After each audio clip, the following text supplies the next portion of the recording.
April 22nd, 2022, the Carson City Sheriff's Office was audited in what is part of a nationwide inquiry into public corruption, an investigation which began in 2004 and is being led by the U.S. Department of Justice. Now, this is to kind of elaborate on the FBI police impersonator video, which led up to the audit of CCSO and other agencies in Carson City and Nevada. In the United States, we have the U.S. Constitution. Article 6 of the U.S. Constitution is what's known as the Supremacy Clause, which has been upheld by the U.S. Supreme Court in 1803, Marbury versus Madison. Any law repugnant to the U.S. Constitution is null and void. And so anytime there's conflict between any laws and federal law supersedes. That means we don't have to have judicial review and we don't have to comply with unjust laws because they're null and void. Marbury versus Madison, 1803. The Carson City Jail is a perfect example of why our justice system is broken, why the recidivism rates are what they are. And this is something that selectively targets minorities and low-income households especially. And so what I learned going into the Carson City Jail is that you're guilty until proven innocent in the state of Nevada because you already have an obligation to the courts without due process.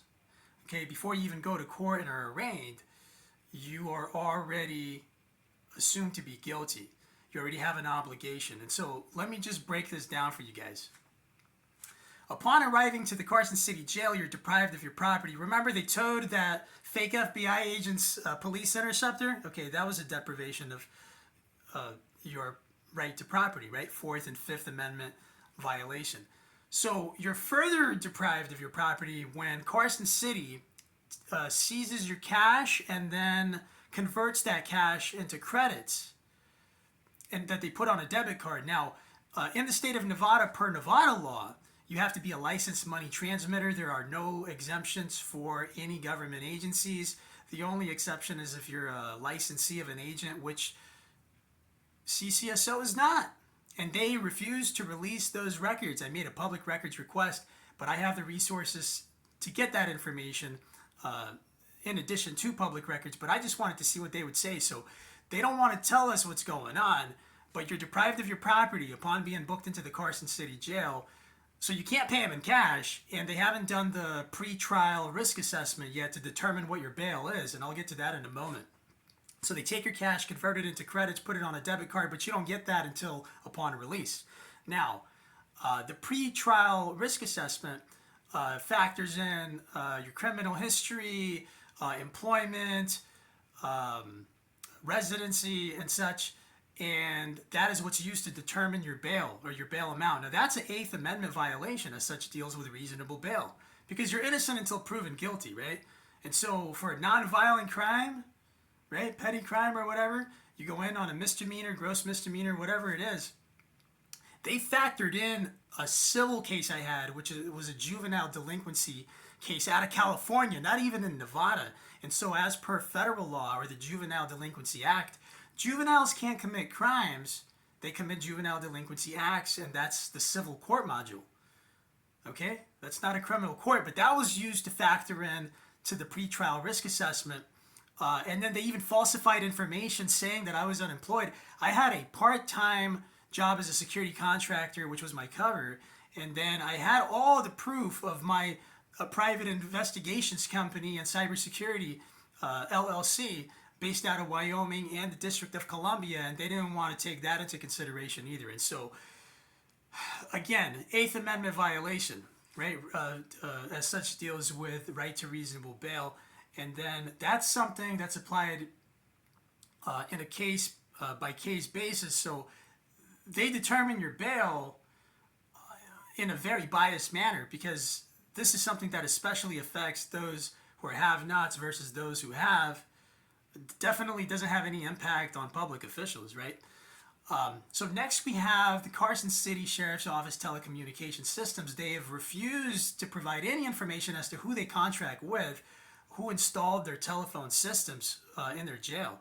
because their phone systems don't work. So if you want to make a call to call a bail bondsman, which the bail schedule, most of their bail schedule lists numbers that are no longer active. They're all expired telephone numbers. So you can't even get a hold of a bail bondsman. If you do, they want somebody to co-sign to get you out. You can't pay the CCSO direct because they took your cash and put it on a card, remember, with their illegal money transmitter business. And when I try to pay them with a debit card that have money on it, their point of sale or merchant processing system wasn't working, so they wouldn't take my money. So they want you to basically be at their mercy. All right, that's the way that the policing for profit revenue generation model works. And so that's a violation of due process. Reasonable bail. This is 4th, 5th, 8th, and 14th Amendment violations that we've discovered, and that's obviously cruel and unusual punishment.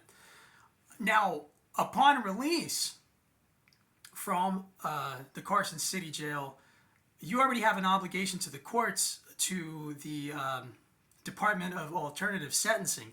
You haven't even went to court for your arraignment, and they already want you to have an obligation to DAS.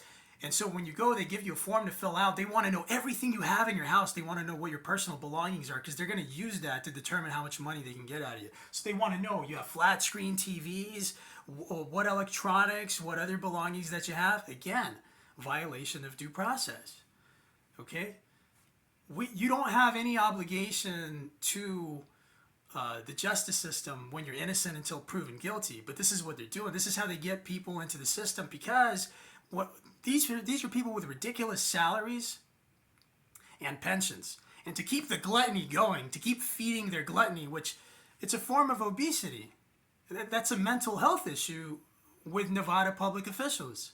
This is a mental health crisis that they're having. You, Nevada public officials, have a problem. And to keep the phony system going as a result of their imploding municipalities, which have been exploited by public officials with the municipal bond fraud, quid pro quo, and etc. They need new victims for their justice system. That's what policing for profit is. That's why the recidivism rate is what it is in America. They need to keep getting people into the justice system so they can keep getting themselves those big salaries, overtime, benefits, pensions, while everybody else starves to death. And so that is the point of all this, is to bring justice to the people and to shed light on the public corruption. Because remember, this is all a result of a tinted license plate cover. All right?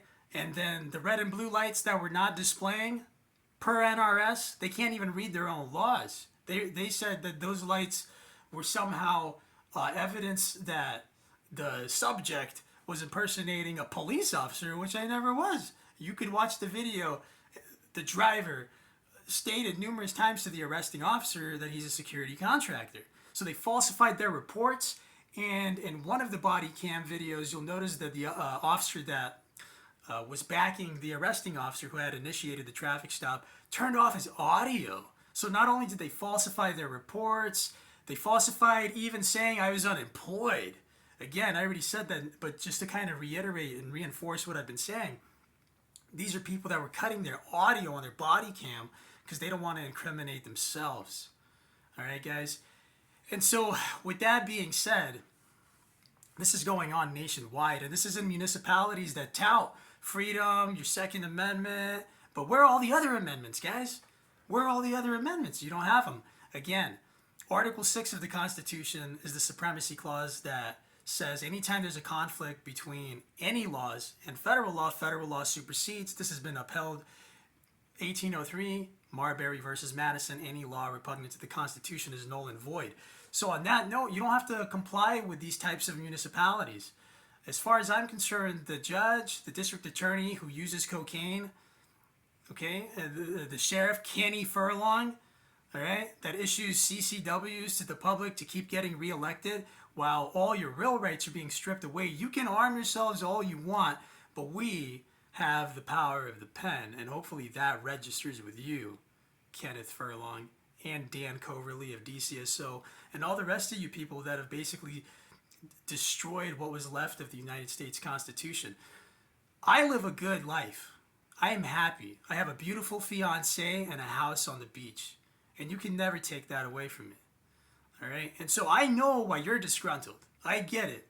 It's a matter of self-esteem. Self-esteem is how we treat others. You're unhappy with yourself because you looted the government. All of y'all. And to keep that going, you need to keep reassuring yourself of this fake Pavlovian conditioning point system by collecting more overtime and salaries, because that's all you really have left is that, at the expense of the suffering of others that you've victimized with your policing for profit model. And I think I'll stop right there. I want to thank you guys for tuning in. Stay tuned for part 2 of this video. Hit that like button, comment, subscribe, and until next time.